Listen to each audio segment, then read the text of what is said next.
Hold on tight, folks. Straight from Red Deer County, it's the Guillaume Clou Sans Tête experience. Your rugged, sharp, trusty headless nail is here to hammer home the truth.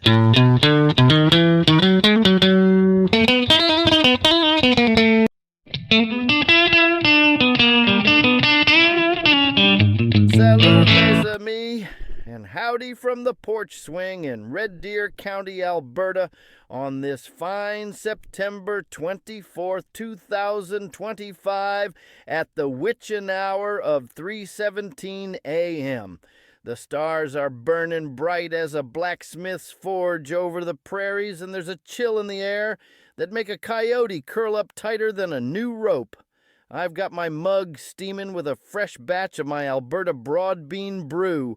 Roasted 'em with a pinch of chicory, no caffeine to rile you up, like them Ottawa paper pushers. Pull up a stump, folks, and settle in for another episode of Prairie Pulse, where we slice through the liberal cow manure with straight talk sharper than a barbed wire fence.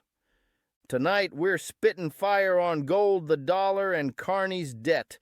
So don't tell your dimwit pals, but let's get to it. This one's gonna hit harder than a steer at a stampede. Now don't tell your stupid friends, but an ounce of gold's running you over 5,000 Canadian bucks these days. 5 grand, mes amis. I paid less for my first half-ton Chevy, and that old rust bucket didn't even have heat to keep my toes from freezing in a January blizzard. Ain't that gold's turned into some magic rock overnight? Same shiny stuff it's been since the pharaohs were stacking pyramids. The trouble ain't the gold, it's right here at home. Our dollar's been watered down worse than a shot of whiskey topped off with ditch water. By the time Ottawa's done meddling, you're sipping nothing but mud. Let's take a ride back to 1971, when an ounce of gold set you back a measly 40 Canadian bucks. 40. Today, it's 5 grand and climbing faster than a jackrabbit dodging a hawk. What in tarnation happened? Back then, money had backbone. Every dollar in your pocket was tethered to gold, solid as a fence post. But in 1971, Nixon down south cut that rope, and Canada trailed along like a calf following its mama. Ever since, our money's just a promise, nothing but paper with fancy ink. They call it fiat currency, fancy Latin for we say so, so shut up. When Ottawa needs more cash, they don't dig for it like honest folks.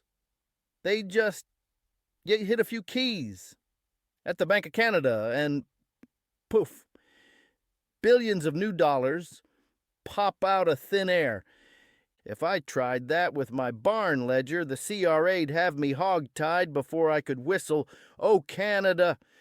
Here's how it works, plain as a prairie sunrise. Ottawa spends more than it hauls in every dang year, like clockwork. So they sell bonds, little IOUs to anyone who'll bite. Foreigners, our banks, even the Bank of Canada itself. When the bank buys them bonds, it's like lending the government money it didn't have.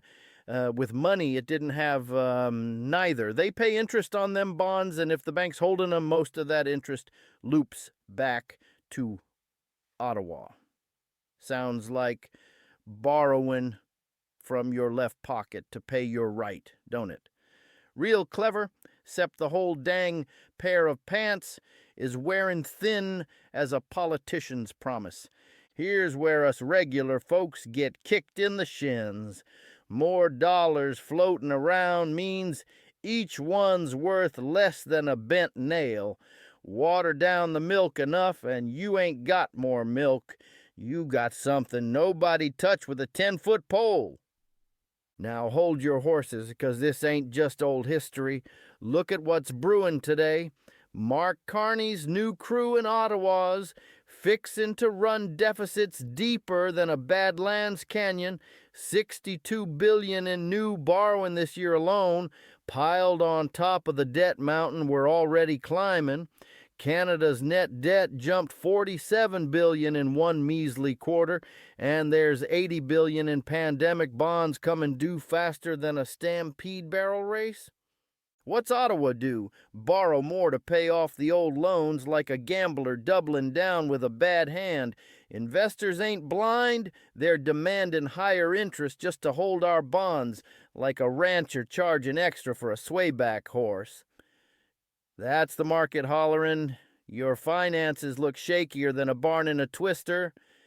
And what's that do to our dollar? Sinks it lower than a snake's belly. More debt, more risk, more funny money sloshing about. The CAD takes a nose dive. When the dollar's weak, everything priced in it shoots up, gold included. That $5,000 ounce ain't gold gone wild. It's our dollar hitting the dirt face first. They call it healthy inflation. Healthy for who, I ask you? Sure ain't healthy for the ranch hand pulling long hours for $20 while his grocery bill climbs faster than he can string barbed wire. Take bread. Back in the early 70s, a quarter got you a loaf. Today, $3, $4, even $5 for the same dang wheat. Your stupid friends will point fingers at the grocer or the farmer, but they're missing the herd for the dust.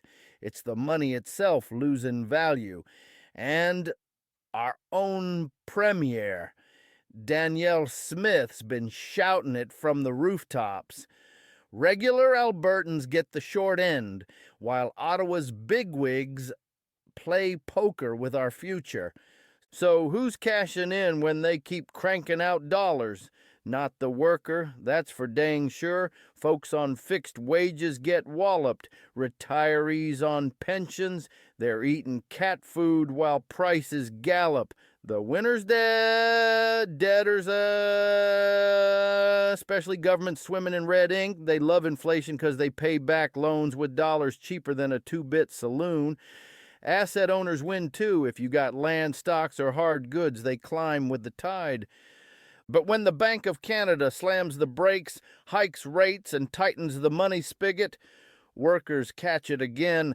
Layoffs, tighter credit, leaner times. Whether they're printing or pinching, we're the ones taking the punches like a broke-down plow horse. That's why smart folks stash some wealth in gold. It ain't magic, Ms. Amos, and it ain't perfect. But unlike them paper dollars, it can't be conjured up or watered down with a keystroke in Ottawa. From Roman legionaries to prairie ranchers like us, 1 ounce of gold's always held its own. So next time some city slicker whines, gold's too pricey, set 'em straight. Gold ain't expensive. It's steady as a rock. It's the dollar that's cheaper than a politician's word. And don't tell your stupid friends, folks. Let 'em think a nickel still buys a pack of gum. Out here on the prairies, we know better. And we ain't swallowing the diluted swill Ottawa's peddling. What do you reckon, mes amis? Is Carney's borrowing binge tanking our dollar, or can Alberta's grit pull us through? Hit the replies. A, dang right, it's a debt disaster. B, time for Smith to fight for our dollar's backbone. C, got a better fix? Spill it. Share this Prairie Pulse far and wide, link it, tweet it, holler at your MPs, and let's keep the fight for a dollar as strong as our Alberta spirit. That's the Pulse from the Heartland tonight. Keep your boots dusty, your heart true, and your gold close. This is Clouson's Tate signing off.